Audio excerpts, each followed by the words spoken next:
अस्सलाम वालेकुम। उम्मीद करती हूँ आप सब लोग खैरियत से होंगे। आज की पॉडकास्ट शुरू करने से पहले ही ये कहती चलूँ कि अगर मुझसे इस पॉडकास्ट में कोई गलती हो जाए तो प्लीज दरगुजर कीजिएगा। इसकी वजह ये है कि आज की पॉडकास्ट हम फसी बारी खान साहब के साथ कर रहे हैं, जिनकी मैं खुद बहुत बड़ी फैन हूँ। किसी भी कौम के किरदार बयानिए या सोच को ढालने में उसके टेलीविजन और फिल्म का बहुत बड़ा किरदार होता है। पाकिस्तानी तनाजुर में टेलीविजन पर ये जिम्मेदारी ज्यादा आयद होती है, क्योंकि बदकिस्मती से हमने फिल्म को तो कभी फलने फूलने या पनपने का मौका ही नहीं दिया। कुछ अरसे से लोगों को टेलीविजन से शिकायत है कि ऐसी कहानियां पेश की जा रही हैं जिनमें औरतों को मजलूम दिखाया जा रहा है और जुल्म को बढ़ावा दिया जा रहा है। लेकिन इसी टेलीविजन पर फसी बारी खान साहब जैसे ड्रामा निगार भी मौजूद हैं, जो कभी तो कुद्दूसी साहब की बेवा जैसा शुरा आफाक ड्रामा तख्लीक करते हैं और कभी एकदम से कबाड़ खाना के नाम से एक यूट्यूब चैनल बनाते हैं और उस पर गुलजार जैसी फिल्म आम देखने वालों के लिए मुफ्त फराहम करते हैं। एक ऐसी फिल्म जिसको देखकर मंटू साहब का जमाना याद आ जाता है। आज हमारी बहुत खुशकिस्मती है कि हमारे साथ फसी बारी खान साहब मौजूद हैं। फसी साहब, आपका बहुत बहुत शुक्रिया कि आप इस पॉडकास्ट पे आए। और मैं आपको पहले ही बताती चलूं कि ये उन चंद पॉडकास्ट में से एक है जिसके शुरू होने से पहले मैं बहुत नर्वस हो रही हूँ और गालिबन आपको मेरी जुबान की लुकनत महसूस भी हो गई होगी। नहीं नहीं, आप बहुत अच्छा बोल रही हैं सादिया। और इससे अच्छा क्या कोई बोल सकता है। तो लेकिन मुझे बड़ी खुशी है कि आपने बुलाया। और जो आपने बात छेड़ी है वो एक, मैं कहता हूँ, एक बड़ी दर्दनाक दास्तान है। जो मुझे लगता है, मैं जिसके साथ भी जब इस मौजू पे बात करता हूँ तो फिर मुझे लगता है कि मैं बहुत तल्ख हो जाता हूँ। और मुझे लगता है कि मैं कुछ ऐसी बातें भी कह जाता हूँ जो बहुत से लोगों को नागवार गुजरती है। लेकिन मुझे ऐसा लगता है कि हमें ये बातें कहनी चाहिए, डिस्कस करनी चाहिए। वसी साहब, आपने जो ये बात कही कि बाज़ औक़ात ऐसी बातें भी हो जाती हैं जो लोगों को जी, नागवार गुजरती हैं, लेकिन फिर भी इन बातों का करना बहुत ज़रूरी है, क्योंकि जब तक हम जरूरी है। इन बातों को सामने नहीं लेकर आएंगे, और वो जिस तरह होता है ना कि गंद पर आपने एक कपड़ा, खुशनुमा कपड़ा डाल दिया, लेकिन रहेगा तो वो गंद या कचरा ही। आते हैं सवालात की तरफ। और जी मेरा आपसे सबसे पहला सवाल ये है, क्योंकि हम आपको शुरू से ड्रामे की तरफ से जानते हैं, हमने देखा कि जी आपने शुरा आफाक ड्रामे तख्लीक किए। जब आपने टेलीविजन से ये वेब का सफर शुरू किया, क्योंकि पाकिस्तान जी। में वेब इस कदर डेवलप नहीं है, तो आपकी इंडस्ट्री का क्या रिएक्शन था? देखिए, इंडस्ट्री का तो वो रिएक्शन है जो हम कहते हैं ना, सुम्मुन बुकमुन, के सब खामोश हैं। और सब ये देखना चाह रहे हैं कि भाई ये, मतलब, तबाह हो, बर्बाद हो। क्योंकि मैं बता रहा हूँ, लोग हमारे इधर एक तरफ बात करते हैं कि जी हमें, मतलब, अलग चीजें चाहिए, हमें वो चीजें चाहिए जो हमारी जिंदगी की अक्कास हो, वो हमारी जिंदगी से जुड़ी हो। लेकिन मैं आपको एक बात बताऊं, जो सच है ना, वो सुनने का, देखने का हौसला भी नहीं होता। हमने लोगों को इतनी शुगर कोटेड चीजें दे दी हैं, हमने अपने ड्रामे को इतना ज्यादा, जिसे कहना चाहिए, मतलब शैलो कर दिया है कि अब क्या होता है कि अगर कोई आदमी जो ऑर्गेनिक लिखता है, कोई आदमी जो ओरिजिनल लिखता है, तो उसके लिए बड़ी मुश्किलात होती हैं। और मुझे ये होता है कि एक तो ये मुश्किलात तो होती हैं, उसके साथ ये होता है कि जैसे आप कुछ काम करते हैं ना, जैसे बुरा काम होता है, वो डिस्कस भी बहुत ज्यादा होता है। और मुझे अफसोस ही होता है कि हम जैसे कुछ लोग जो पाकिस्तान में कोशिश करते हैं कि जी हम थोड़ा सा, मतलब, इश्यूज पे बात कर रहे हैं, खवातीन के हवाले से, ट्रांस के हवाले से, मतलब दूसरी चीजों पे जो, मतलब, मैं समझता हूँ बुनियादी इंसानी आपके मौजूआत है ना, इन पे हम अगर बात करें, तो उसमें मसला ये होता है कि जो दूसरे लोग होते हैं ना, वो कभी आपको इस चीज के लिए ना तो सराहते हैं, सराहना तो दूर की बात, वो आपकी चीज को लोगों तक लाने ही नहीं देते। मतलब चाहे वो जर्नलिस्ट हो, चाहे दूसरे लोग हों, मुझे लगता है कि यहाँ आप अकेला सफर कर रहे हैं। मतलब एक होता है ना, एक ट्रैक है जिसमें आप अकेले चले जा रहे हैं, आपके साथ ठीक है दो दो एक लोग हैं, लेकिन आपको लगता है कि दूर दूर तक आपके साथ कोई नहीं है। तो ये जो सफर होता है ना, जिसमें आपको एहसास होता है कि शिद्दत से कि आप अकेले हैं। लेकिन हाँ, फिर मैं कहता हूँ कि वो लोग आपकी ताकत हैं जो, मतलब, आपका काम देखते हैं। मतलब वो लोग हैं जिनका किसी मीडिया से ताल्लुक नहीं है। वो लोग हैं, बल्कि मैं समझता हूँ वो बड़े, जिसे कहना चाहिए, सच्चे नाज़िर हैं, कि वो आपकी चीज देखते हैं और वो, उनको जो चीज महसूस होती है वो लिखते हैं। तो मुझे बड़ी खुशी हुई कि जैसे अब मुझे वेब पे, जिस तरह मैं, आपका सवाल भी ये था कि वेब पे जो मैं आया हूँ, तो वेब पे मुझे आम लोगों का रिस्पांस जो है ना वो बहुत ज्यादा अच्छा मिला। और फिर मुझे खुशी होती है, एक तरफ अगर मैं मायूस होता हूँ तो मुझे खुशी होती है, इस बात की होती है कि भाई मैं आम लोगों के लिए लिखता हूँ ना, तो वो आम आदमी तो मेरी बात सुनता है, वो आम आदमी तो मुझे मोहब्बत देता है। ठीक है, मेरे 13 करोड़ लोग नहीं होंगे मुझे पसंद करने वाले, अगर वो 1300 भी है ना, तो मेरे लिए एक बड़ी, जिसे कहना चाहिए, फख्र की बात है ये। फसी साहब, आपका हमने जो भी काम देखा है, जो आपका जी वो काम जो लोगों को याद रह गया है, उसमें खासतौर पे कुद्दूसी साहब की बेवा, और जिस तरीके से आपका वेब पे जी हम काम देखते आ रहे हैं, चिंटू की मम्मी या जी गुलजार, इसमें बहुत स्ट्रॉन्ग फीमेल कैरेक्टर्स होते हैं। जी आपकी जो कहानियां हैं वो एक तरह से और औरत के तो इर्द गिर्द ड्रामा बनाया ही जाता है, लेकिन एक स्ट्रॉन्ग औरत के गिर्द, वो औरत जिसकी एक अपनी सोच है, जी वो औरत जो कोई दासी जी या रोती धोती मजलूम औरत नहीं है। इसके बारे में आपका क्या जी। थॉट प्रोसेस है? क्या आप ये डिलिबरेटली लिखते हैं ऐसी कहानियां, या बस लिखी जाती हैं? देखिए, लिखता तो मैं बिल्कुल ये हूं कि मैं कभी भी मैं लिखते हुए सोचता नहीं हूं कि मैं क्या लिख रहा हूं, और ना मैंने कभी प्रोपोगंडे के तौर पे किसी चीज को यूज किया है कि मतलब मैं ये सोच के लिखूं कि इस चीज पे लोग मुझे ज्यादा सराहेंगे तो मैं उसके बारे में लिखूं। मैं कभी नहीं इस तरह लिखता। मुझे लगता है आप इंसानी नफ्सियात पे जब लिख रहे होते हैं तो मेरे ख्याल से वो आपको, अगर आपको इंसानी नफ्सियात पे दस्तरस है, आपको पता चलता है एक मर्द की साइकी क्या होती है, एक औरत की साइकी क्या होती है। तो मैं जब अपने इर्द गिर्द देखता हूँ, मेरे इर्द गिर्द बहुत स्ट्रांग औरतें, मतलब मुझे ये अफसोस होता है कि वो औरतें मुझे टीवी पर क्यों नहीं नजर आती। मतलब जितनी औरतें मैंने देखा है मेरे घर में, मेरी वालदा जो थी वो बड़ी स्ट्रांग थी, वो अपने फैसले खुद किया करती थी, वो किसी के उसमें नहीं होती थी। और हमेशा मैंने देखा है उन्होंने जिंदगी में मुझे जिन जिन बातों से मना किया और वो बातें मैंने की, मैंने नुकसान उठाया उन चीजों में। और मैंने देखा जो चीजें, जो मशवरों पे मैंने उनके अमल किया, तो मैं समझता हूँ वो सारे तजर्बात मेरी जिंदगी में कामयाब हुए। तो मुझे लगता है कि औरत जो होती है, क्योंकि औरत में बर्दाश्त करने का वस जो होता है वो मर्द से कहीं ज्यादा है। तो मुझे लगता है एक औरत, हम तो खामखा में औरत को एक स्टीरियो टाइप की चीज दिखा रहे हैं ना टीवी पे, कि जी वो चाटे भी मार रही है, चाटे भी खा रही है, चाटे भी मार रही है, ये कर रही है, और आखिर में आप उसको सारे उस पे आप ये करते हैं कि जी वो एक शौहर है जिसको आपने दिखाया कि सारी जिंदगी वो बीवी को के साथ जुल्म ज्यादती करता रहा, और आखिर में आपका क्या क्लाइमेक्स होता है कि जी जब वो बीवी के पास आता है तो मुझे माफ कर दो, तो वो बड़ेपन का मुजाहरा करके उस आदमी को माफ कर देती है। मतलब आप ये दिखाते, ये समझा रहे हैं हमारे यहाँ की औरत को कि आपकी औकात तो दो कौड़ी की है। मतलब आपका जो भी जिंदगी का जो फैसला है, जो आपकी जिंदगी अच्छी भी है जिसकी वजह से, वो भी मर्द की वजह से, आपकी जिंदगी बुरी है तो वो भी मर्द की वजह से। तो आप औरत को इतना डिपेंडेंट क्यों दिखाते हैं हमारे हर ड्रामे में? बल्कि मैं देखता हूँ, मुझे अफसोस होता है कि औरतें जब लिख रही होती हैं वो इतनी गैर जिम्मेदारी से कैसे लिख सकती हैं। आप अपनी ही जिन्स के बारे में इतनी गैर जिम्मेदारी का मुजाहरा कैसे कर सकते हैं? तो आप ये देख लीजिए कि जितने आपके चैनल्स हैं, बड़े बड़े चैनल्स हैं, इनफैक्ट वो चैनल्स भी जिनमें खवातीन बैठी हुई हैं, जब उनकी भी सोच ये होगी कि वो रेटिंग्स के लिए वो सोचेंगे कि भाई हम एक औरत ऐसी दिखाते हैं, एक औरत ऐसी दिखाते हैं, जब आप फॉर्मूले बना लेंगे ना, तो मैं कहता हूं कि मतलब ये एक औरत के साथ ज्यादती नहीं है, ये आपकी सोसाइटी के साथ ज्यादती है। और मुझे ऐसा लगता है कि हम लोग, अगर चंद लोग हैं, अगर हम इस बारे में बात करते हैं तो हमें क्या कहा जाता है, जी आप तो फंडेड हैं, आप तो वो मेरा जैसे मेरी मर्जी से आपको फंडिंग हो रही है। जैसे मैंने घिसी पिटी मोहब्बत लिखा, उसके बारे में लोगों ने ये बात कही, चिंटू की मम्मी के बारे में। अब जैसे हर दौर में ना मुझे लोगों की तनकीद का ना एक नया जाविया मैं ढूंढता हूँ। तो अब इस दफा क्या हो रहा है कि जी ये होता है कि जी फंडेड है आप लोग, तो ये तो वो मेरा जैसे मेरी मर्जी वाले। तो मतलब अगर आप हक की बात करते हैं, किसी जिन्स के लिए, किसी मतलब जेंडर के लिए बात करते हैं, तो वो कैसे आप फंडेड हो सकते हैं? तो मतलब खैर, लेकिन ये मतलब एक महसूसात है मेरे, जो मैं महसूस करता हूँ।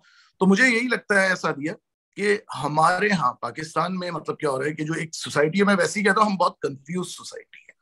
मतलब मैं कहता हूँ कोई आदमी जब तक क्लियर नहीं है ना, वो इसी तरह लाइल्मी का सफर करता रहेगा। तो यही सब कुछ चल रहा है। तो वेब की बात जो हमारी मेरे ख्याल से मैंने आपसे पहले भी शायद की या अधूरी रह गई वो बात ये होती है कि टीवी पे हमारे इस वक्त जो हाल है, जिस तरह मतलब आप जाते हैं और आपको एक डिक्टेशन दिया जाता है, खैर मुझे नहीं दिया जाता, मैं झूठ नहीं बोलूंगा, क्योंकि सुनता नहीं हूँ, मैंने शुरू से अपनी एक इमेज ऐसी बना ली है, तो मुझसे तो कभी इन लोगों ने नहीं इस तरह कहा कि आप ये कर लें या यूं कर लें। लेकिन जब दूसरे जो हमारे दोस्त हैं राइटर्स वो बताते हैं, और मजे की बात है, एक तरफ वो उस चीज पे एहतजाज करते हैं शदीद, फिर वही चीजें वो लिख रहे होते हैं। तो मतलब मैं कहता हूँ कि सिर्फ मजमूई तौर पे अगर आप देखें ना, कि अगर हम जेंडर के हवाले से बात कर रहे हैं, औरत के हवाले से बात कर रहे हैं, कि औरत मेरे ड्रामों में स्ट्रांग नजर आती है, तो इसलिए कि वो मेरे एक अंदर वो चीज मौजूद है, कि मतलब मुझे एक मौजूद है कि मैं इस सोसाइटी में मजबूत औरतें देखना चाहता हूँ। मुझे खुशी होती है उन औरतों को देख के जो कामयाब, अपने बलबूते पे कामयाब जिंदगी गुजारती हैं। जैसे घिसी पिटी मोहब्बत मैंने लिखा, वो एक लड़की की सच्ची कहानी थी, और उसमें यकीन करें चंद चीजें हैं, जाहिर सी बात है आप ड्रामेटाइज करते हैं, आप एग्जेजरेट कर रहे होते हैं, और मैंने उससे पहले कभी भी किसी की कहानी पे काम नहीं किया था। और ये वाहिद कहानी थी, वो एक लड़की मुझे एक सफर के दौरान मिली, वो सारी चीजें, उसकी बातें मेरे दिल को ऐसी ठक करके लगी कि मैंने कहा नहीं, मुझे इस पे लिखना है। तो मैंने वो लिखा। तो मुझे खुशी यही हुई थी कि एक लड़की जो मुख्तलिफ फेजेस से गुजरती है, फिर किस तरह वो अपने अंदर मौजूद औरत को दरियाफ्त करती है, उसको ये पता चलता है कि वो तो मर्द के सहारे के बगैर ज्यादा स्ट्रांग है। तो ये चीजें मुझे लगता है कि हमारे जो ड्रामा इंडस्ट्री है इसमें लैग कर रही हैं। और मजे की बात है कि आपके डाइजेस्टों से भी जो औरतें आ जाती हैं, उन्होंने भी औरत का वही इमेज, नेक परवीन वाला, सती सावित्री वाला, उन्होंने वो किया है। और वो जितनी औरत जूते खाती है, जितनी औरत मार पीट जिससे की जाती है, और उसके बाद वो आखिर में बड़ेपन का मुजाहरा करके सारी चीजों को दरगुजर करती है, वो एक आइडियल औरत है आपके ड्रामे की। तो मैं तो कहता हूँ लानत हो ऐसे कैरेक्टर्स लिखने वालों पे और ऐसे कैरेक्टर पेश करने वालों पे। फसी साहब, आपने खुद ये जिस तरीके से बताया कि आप चाहते हैं कि आप सोसाइटी में ऐसी औरत देखें जो मजबूत है, और क्योंकि आपकी अपनी परवरिश भी एक मजबूत औरत ने की जो कि आपकी वालिदा थी। अब आपके जो मौजुआत हैं वो, अब आपने जैसा फरमाया कि घिसी पिटी मोहब्बत तो एक हकीकी कहानी है, और जी जी ये वही कहानियां हैं जो हमारे इर्द गिर्द हैं, लेकिन गालिबन बहुत से जी राइटर्स इनको देखने से जी काफिल हैं। आपके मौजुआत तो चलिए हम देखते हैं कि बाकी राइटर्स से इस वक्त मुख्तलिफ हैं, लेकिन आपकी कास्टिंग भी खासी मुख्तलिफ होती है।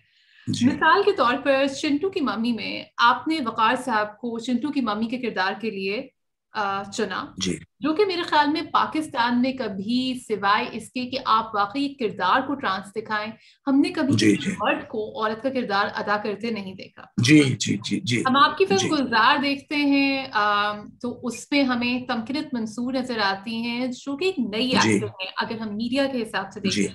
सोशल मीडिया जी पे जी तो इनकी एक जी बहुत स्टैंडिंग है। मुझे ये बताइए कि ये जो आप कास्टिंग करते हैं, आप ना वो स्टार्स का वो देखते हैं, क्योंकि बहुत से राइटर्स को इस जी चीज का भी होता है कि हाँ भाई फलां फलां सितारा आएगा तो फिर हमारी जी कहानी चलेगी।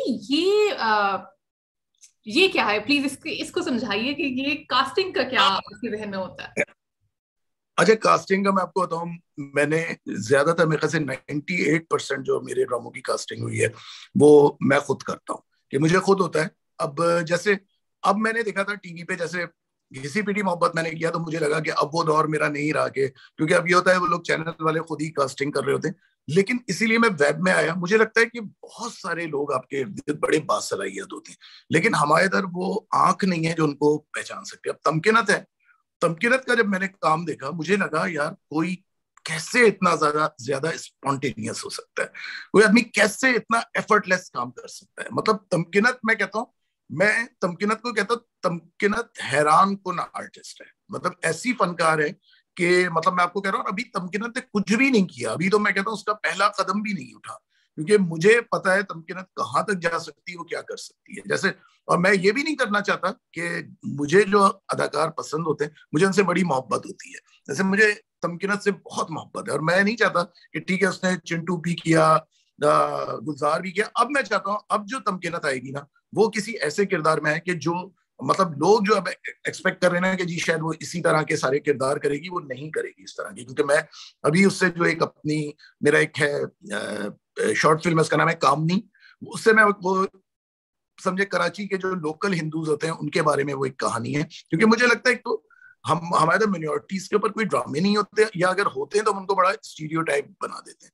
क्योंकि जब मैं कॉलेज डेज में था, मेरे ज्यादातर फ्रेंड्स जो थे, मैं नेशनल कॉलेज से पढ़ा हूँ, मेरे फ्रेंड्स थे वो हिंदू थे सारे ना। तो अब हम उनके साथ जाते थे, आते थे। तो मुझे अभी भी याद है, जिस जमाने में बड़ा वीसीआर का दौर हुआ करता था, तो हम देखते थे ना कि हम देखते थे जी इंडिया में वो आरती उतार रहे हैं, कर रहे हैं। तो मुझे अभी भी याद है, जब हम फर्स्ट टाइम अपने एक दोस्त के घर गए, तो हम सब ने ये सोचा था उसकी अम्मी आएंगी, उन्होंने साड़ी पहनी होगी, उन्होंने तिलक लगाया होगा, तो वो बड़े मजे आके हमें प्रसाद देंगी, ये करेंगी। और हम गए तो हमने देखा ये तो वही घर है जो मेरा भी हो सकता है, मेरे किसी दोस्त का भी हो सकता है। उनकी बातचीत, मतलब अब जैसे हमारे तो अभी तक ये होता है कि कराची का कोई हिंदू दिखाते, वो इतनी हिंदी बोल रहा होता है, जबकि वो लोग नहीं बोलते बिल्कुल भी। मेरे जितने हिंदू दोस्त हैं उनको यही शिकवा है कि भाई ये तो, अगर इंडिया वाले मुसलमान जब दिखाते हैं अपने मुल्क में, तो वो भी उनका एक स्टीरियोटाइप एक ही तरह के मुसलमान दिखाते हैं ना। इसी तरह हम भी जब दिखाते हैं मिनॉरिटीज को, चाहे वो क्रिश्चियंस को दिखाएं, आम आता है, आम जाता है, खाता है, मतलब ये अभी तक वो एंग्लो इंडियन वाला इन्होंने वो किया हुआ है कि आम लोकल्स के लिए भी ये लोग इसी तरह वो करते हैं। तो मुझे उस वक्त बड़ा हुआ जब हम लोग मिले, तो हमारे सारे, फिर हमें लगा कि यार ये लोग तो एक अलग वो है, इनको दिखाने का हमें सलीका ही नहीं आया ना। तो वो कहानी मैं तमकीनत को लेके कर रहा हूँ, वो बहन भाई की कहानी है। फिर मुझे लगा कि यार वही हमारे इसमें ही होता है कि जी मियाँ बीवी और ये वो सारे रिश्ते, मतलब बहन भाई का भी तो एक बड़ा बॉन्ड होता है, एक बड़ी वो होती है। तो वो बहन भाई के रिश्ते पे एक छोटी सी कहानी, टची सी कहानी है, छोटी सी कहानी है। तो उसमें मैं तमकीनत को करवा रहा हूँ, और उसमें आप तमकीनत को देखिएगा कि वो बिल्कुल अलग उनका आपको रूप नजर आएगा। तो बात वो जो आपने कही कि एक्टर्स कहाँ से आते हैं, क्या करते हैं, तो मुझे ये होता है, मैं बैठता हूँ ना जब भी, आप यकीन करें, मैं ज्यादातर, क्योंकि आजकल तो मैं इस पे सोशल मीडिया पे बहुत ज्यादा एक्टिव हूँ, क्योंकि मैं देखता रहता हूँ सबका काम। मैं पाकिस्तान में भी देखता हूँ, कोई मुझे छोटी सी अपनी फिल्म देखता है ना, मैं ये नहीं करता जैसे दूसरे लोग होते हैं वो रख लेते हैं किसी की चीज और वो नहीं देखते। मुझे होता है, मुझे बड़ी क्यूरियोसिटी होती है, मेरे अंदर ये तजस्सुस होता है कि कोई काम कर रहा है तो वो कैसा काम कर रहा है। तो उसमें फायदा साथ यही होता है कि आप बाज़ कोई बहुत बुरी चीज देख रहे होते हैं ना, उसमें आप किसी एक्टर को पकड़ लेते हैं जो बहुत अच्छा काम कर रहा होता है। तो मैंने तो अक्सर ऐसे भी बहुत से अदाकार जो है वो डिस्कवर किए कि कोई बहुत बुरी चीज देख रहा था, लेकिन मुझे लगा यार ये अगर इसको अच्छा स्क्रिप्ट दे दें, अच्छी लाइन्स दे दें, तो ये बहुत अच्छा काम करेगा। तो बस जब आप काम करते हैं, मुझे साफ बात है अपने काम से जो है बड़ा, जिसे कहना चाहिए, लगाव है, इश्क है बल्कि। तो इसलिए मैं जरा सा इसकी जो बारीकियां होती हैं, इसकी जो उतार चढ़ाव होते हैं, उसमें मैं खोया रहता हूँ, मैं देखता रहता हूँ। मुझे होता है कि यार कौन कैसा काम कर रहा है।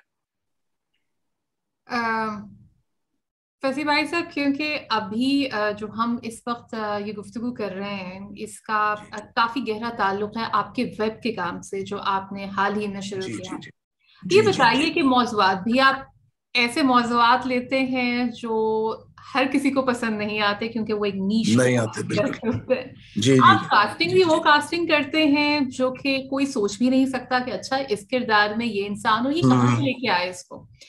तो आप ये बताइए कि आपको और जैसा कि आप सोशल मीडिया पे बहुत एक्टिव हैं, अब वो जमाना नहीं रहा कि आपके फैंस का डायरेक्ट रिस्पांस आप तक नहीं आएगा। आपको अपने जी। फैंस के रिस्पांस के लिए अब मीडिया की जरूरत नहीं रही कि कोई अखबार में नहीं है, बिल्कुल पता बिल्कुल चले। बिल्कुल। अब तक इन दोनों प्रोजेक्ट्स पर, चिंटू की मामी और गुलजार पर, लोगों का रिस्पांस कैसा आया है आप तक? सादिया, मैं एक बात बताऊं, बहुत ही अच्छा है। देखिए मैं कहता हूँ, हमेशा मैं कहता हूँ, देखिए आपकी ना जो ऑडियंस सबसे ज्यादा सोशल मीडिया पे चीखती चिंगाड़ती है ना, वो ऑडियंस है जो मेन स्ट्रीम आपका ड्रामा देखती है। अच्छा, कुछ ऐसे होते हैं जिनको खास किस्म की चीजें पसंद होती है, उनको मजहबी चीजें पसंद होती है, उनको कॉमेडी पसंद होती है। मुख्तलिफ लोग जो होते हैं ना, वो मुख्तलिफ चीजें देखना चाहते हैं। कुछ लोग होते हैं जो एक हमारा मेन स्ट्रीम ड्रामा है या फिल्में हैं जिस तरह की, जो थोड़ी सी, वो कहना नहीं चाहिए, लेकिन मतलब जो एक शेलोनेस है ना, कुछ लोगों को ज्यादातर देखिए कमर्शियल चीजें जो होती हैं आपकी, उसके अंदर शेलोनेस होती है, तो वो उन लोगों को पसंद होती है। कुछ लोग जो होते हैं, इसमें बहुत सारे ऐसे लोग हैं जो मजहबी चैनल्स के लिए बैठे होते हैं, मजहबी प्रोग्राम्स के लिए बैठे होते हैं। तो मुझे लगता था कि जैसे शुरू शुरू में मुझे लगता था कि वो लोग लैक हैं जो अच्छी किताबें पढ़ते हैं, जो जिनको कोई भी अच्छी चीज, उनको इससे गर्ज नहीं होती कि जी वो ईरानी है या वो नेटफ्लिक्स पे या अमेजोन पे या वो कोरियन है या कुछ है। तो मुझे लगता है ये वो लोग थे कि जो पढ़ने लिखने वाले लोग, और ये बड़े अरसे से खामोश बैठे हुए थे। मतलब मुझे ऐसा लगता था कि सोशल मीडिया पे लोग खामोश है, मतलब पाकिस्तान की हद तक खामोश है, बाहर का तो मैं नहीं कहूंगा, क्योंकि जाहिर सी बात है मैं पाकिस्तान से बिलोंग करता हूं, तो मैं अपने मुल्क की, अपने खित्ते की बात करूंगा। तो मुझे अब बड़ी खुशी हो रही है कि चिंटू की मम्मी से मुझे लगा कि वो थोड़े मुतवज्जा हुए, और अब गुलजार जब आई है तो मुझे लग रहा है कि वो लोग बहुत ही शिद्दत के साथ, मतलब वो फोकस हुए इन चीजों की तरफ। और बल्कि अब मतलब वही जो आपने कहा कि एक तो रिस्पॉन्स आपको फौरन मिल जाता है, पहले तो ये चीज भी नहीं होती थी। तो मुझे इतनी खुशी होती है कि लोग इस तरह का काम जो बोल्ड भी है, जो सच्चा भी है, जिसके अंदर कड़वाहट भी है, जिसके अंदर ग्लैमर भी नहीं है, लोग देखना चाहते हैं इस तरह का काम। गुलजार के बाद मतलब मैं कहता हूँ मेरी बहुत हिम्मत बंदी है, क्योंकि देखें बात ये, मेरा चैनल छोटा सा चैनल है। मैं अगर ये करूँ ना कि जी मेरे लाखों व्यूज होंगे, कुछ नहीं होंगे, मुझे पता होता है कि यार अगर हजारों में भी आपके व्यूज आ रहे हैं ना, इसका मतलब है कि आप एक ऑडियंस जो है ना वो क्रिएट करते जा रहे हैं। मुझे इस बात की इतनी खुशी होती है कि कबाड़ खाना जब मैंने शुरू किया, मैं बड़ा इंडिसाइसिव सा होता था, मेरा पता नहीं लोग पसंद करेंगे नहीं करेंगे, चलो मैं करके देखता हूँ, तजर्बा तो करना चाहिए। और जिंदगी में हमेशा मेरा ये होता है, मैं कहता हूँ कि आपको तजर्बात करने चाहिए, भले से वो नाकाम हो जाए, लेकिन आपके अंदर ना ये इनर सेटिस्फेक्शन रहे कि आपने वो किया। मैं नहीं चाहता कि मेरे अंदर कभी कोई गिल्ट रहे, भले से वो नाकाम हो जाए, मुझे इत्मीनान होगा चलो यार मैंने किया था, लोगों को समझ में नहीं आया, ठीक है।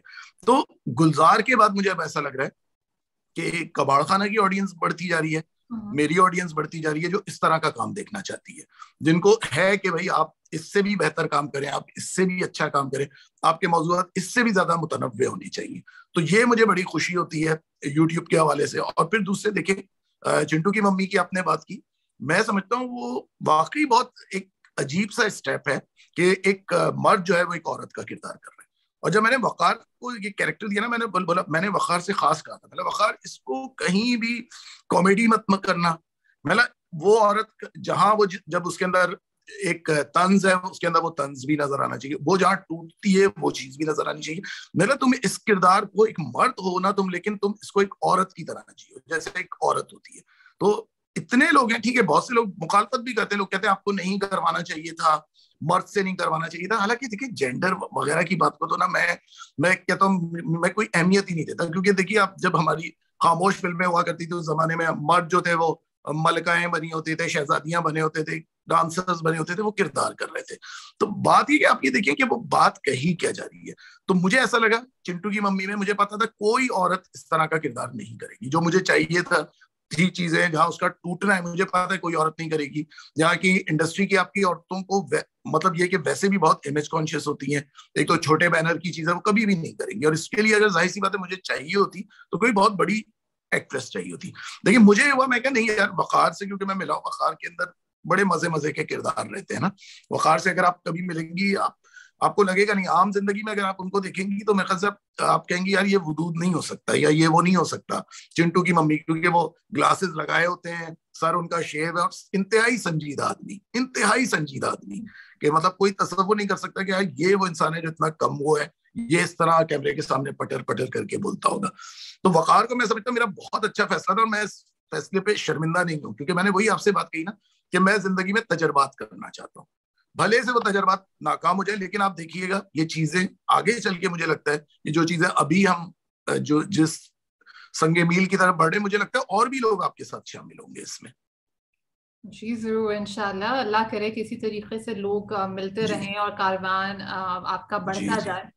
अच्छा, अब ये तो आपने बताए जो बहुत ही हौसला अफजा एस्पेक्ट्स हैं कि लोगों का जी रिस्पॉन्स अच्छा आ रहा है, आपकी अपनी जी जी क्रिएटिव सेटिस्फैक्शन है कि आप एक मुख्तलिफ काम कर जी रहे हैं। अब मुश्किलात की तरफ आते हैं। अ, जी देखिए, पाकिस्तान में, क्योंकि पहली बात तो ये कि पाकिस्तान में जो हमारी एंटरटेनमेंट इंडस्ट्री है इसको हुकूमत की तरफ जी से इंडस्ट्री का भी दर्जा नहीं दिया गया। जी जी आपके प्राइवेट इन्वेस्टर्स भी उस तरीके से बड़े प्रोजेक्ट्स में भी इन्वेस्ट करने को तैयार नहीं जी होंगे। आपके पास, अगर आप अपनी कुछ उन मुश्किलात के बारे में बताएं, क्योंकि एक अच्छा रहेगा कि लोगों को एक रियलिस्टिक पिक्चर मिले कि सब कुछ जी जी इतना आसान बिल्कुल। नहीं होता।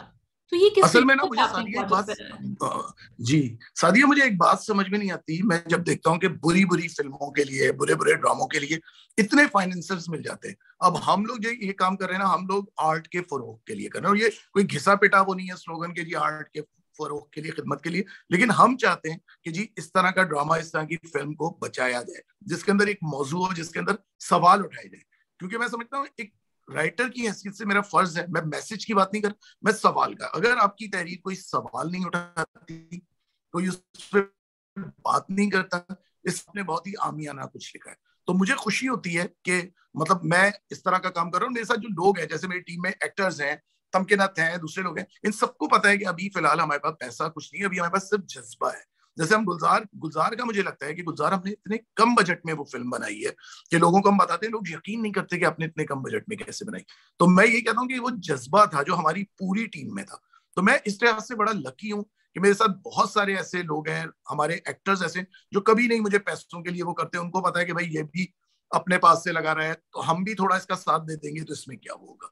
तो मुझे ये चीज वो लगती है। लेकिन हाँ, ये होता है कि लोग ड्रामे की बड़ी बात करते हैं तो कि जी ड्रामा खराब हो रहा है, ये हो रहा है, लेकिन मैं देखता हूँ वो लोग सबसे पीछे खड़े हुए होते हैं, वो इस चीज में ना कोई आपका हाथ बटाते हैं। दूसरे, अगर आप किसी एक्टर को किसी अपने उसके लिए वो कोशिश करते हो कि आप ले लें, तो वो इतने पैसे आपसे मांगते हैं कि जितने वो टीवी पे ले रहे होते हैं।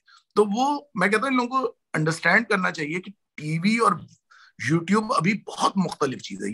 ये देखें, Z5 वाले हैं, जिस तरह वो पाकिस्तानी को लेते हैं, वो करोड़ों में बनवाते हैं चीजें। हम लोग जो है, हम लोग बिल्कुल एक रजाकाराना तौर पे कर रहे हैं। हम लोग जो जो हमारे पास है, जो हम ड्रामे ड्रामे लिख के हासिल कर रहे हैं, कहीं से हम वो कर रहे हैं, हम वो अपने ड्रामे पे लगा रहे हैं, सिर्फ इसलिए कि हम चाहते हैं कि यार एक हमारी ऑडियंस बने जिनको ये शिकवा है कि जी पाकिस्तान में इस तरह की चीजें नहीं बनती, हमारा कंटेंट इस तरह का नहीं है। तो मैंने बोला कि चले देखिए, हम बजट के हवाले से तो नहीं इंडिया को वो कर सकते या किसी उसको कर सकते, लेकिन हम कंटेंट के हवाले से लोगों को वो कर सकते।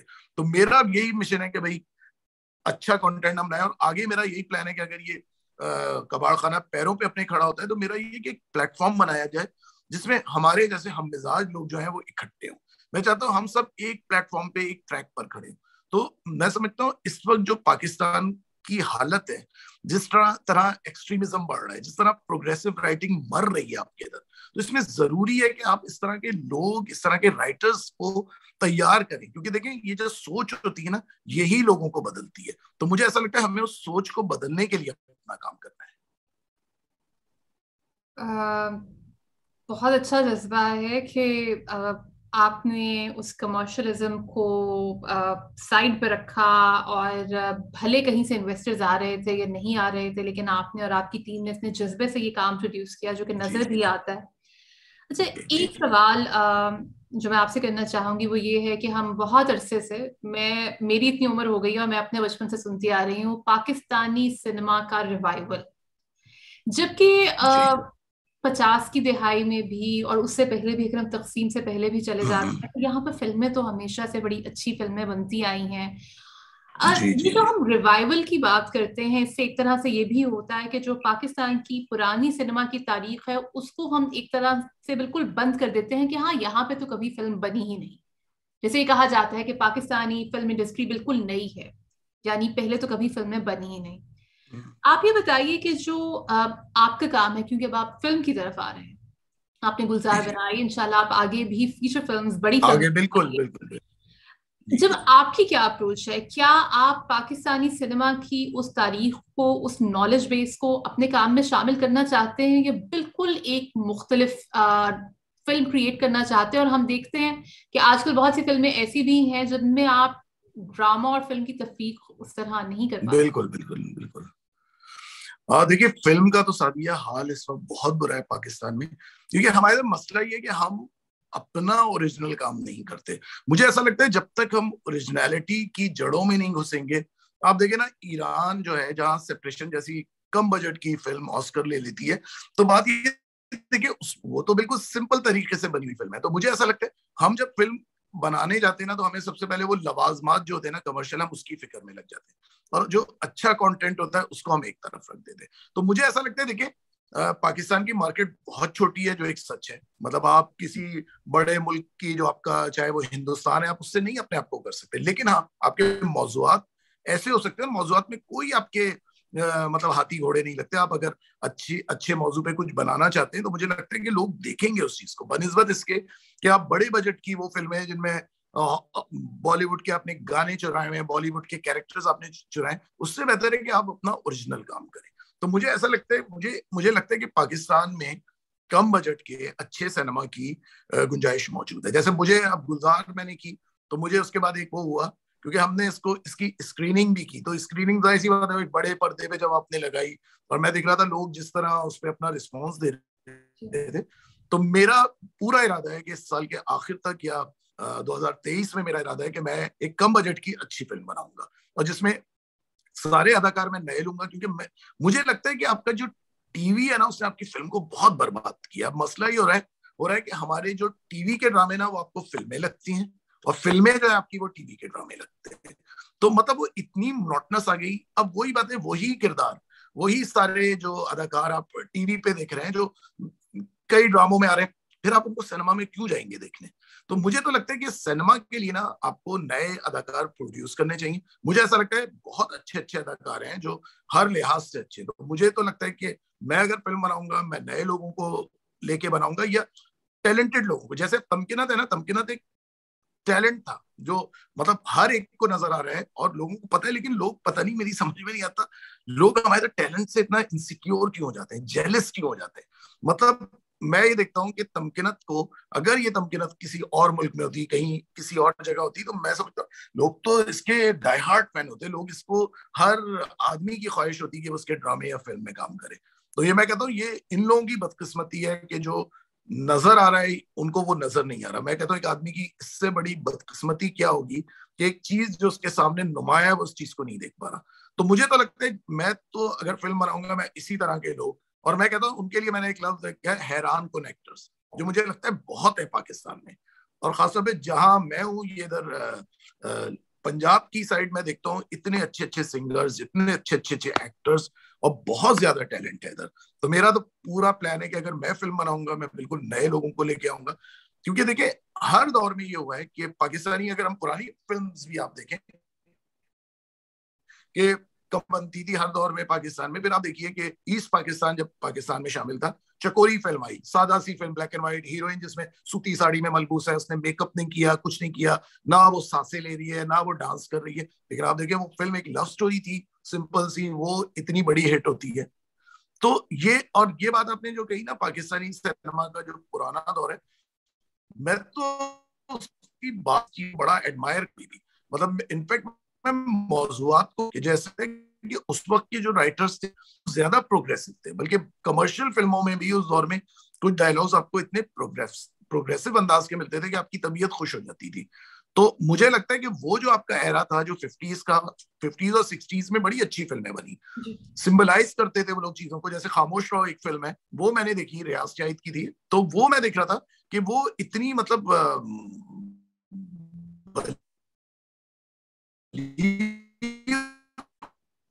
उसके अंदर सोच थी और उन्होंने बड़े अच्छे को किया। फिल्म थी वो, आप देखिए नींद को जो सिंबलाइज किया उस फिल्म में। तो मुझे लगता है कि वो 50s और 60s का दौर तो मुझे पाकिस्तानी सिनेमा का बड़ा अच्छा लगता है, क्योंकि उसमें म्यूजिक भी बड़ा अच्छा था, उसमें मौजूआत पर भी बात हो रही थी। लेकिन फिर बाद में जाके धीरे धीरे जब ये वीसीआर आया 77 के बाद, तो फिर मुझे लगता है कि इंडस्ट्री बिल्कुल आपकी लेट गई। फसी साहब, हम आते हैं अपनी इस पॉडकास्ट के आखिरी सवाल की तरफ। वो ये कि बहुत से नए लोग इस तरह के हैं जो फिल्में बनाना चाहते हैं, बहुत से लोग हैं जो फिल्म मेकिंग की तालीम भी हासिल कर रहे हैं, इसको अपना जरिया मौज बनाना चाहते हैं और एक प्रोफेशन की तरह इसको इख्तियार करना चाहते हैं। उन नए फिल्म मेकर्स के लिए, या वो बच्चे जो अब फिल्म स्कूल्स में पाकिस्तान में पढ़ रहे हैं, आप क्या कहना चाहेंगे? देखिए मैं आपको एक बात बताऊं, जो मुझे नई जनरेशन है ना, मुझे इससे बहुत ज्यादा उम्मीद है, क्योंकि मैं देखता हूँ लड़के लड़कियां, और लड़कियां भी बहुत सी हैं जो डायरेक्शन में अब आ रही हैं। जैसे अभी पिछले दिनों मैंने एक फेस्टिवल हुआ था, ओलोमो पोलो में ही हुआ, उसमें 3-4 उधर वो थी लड़कियां जिन्होंने फिल्में डायरेक्ट की थी और इंतहाई खूबसूरत की थी। बल्कि वो जो है एक जिन्होंने खुद लिखी भी थी, डायरेक्ट भी की थी, फातिमा शाह उनका नाम है। मुझे उनका काम बहुत ज्यादा अच्छा लगा, और उसमें और भी 2-3 लड़कियां थी जिन्होंने की थी। तो मुझे तो नए लोगों से बहुत ज्यादा, जिसे कहना चाहिए, एक्सपेक्टेशंस है, क्योंकि मुझे लगता है एटलीस्ट कुछ भी आप अगर उनको करते हैं ना, जैसे हमारे तो सबसे पहले हम क्रिटिसिज्म करते हैं, लेकिन मुझे इसलिए ये जो जनरेशन है ज्यादा अजीज है कि एटलीस्ट ये लोग क्लियर है। हम लोग क्लियर नहीं थे, हमारी जो जो जनरेशन थी वहां हमें, जिसे कहना चाहिए, मुनाफकत, समझौतों के साथ हमारी परवरिश हुई थी।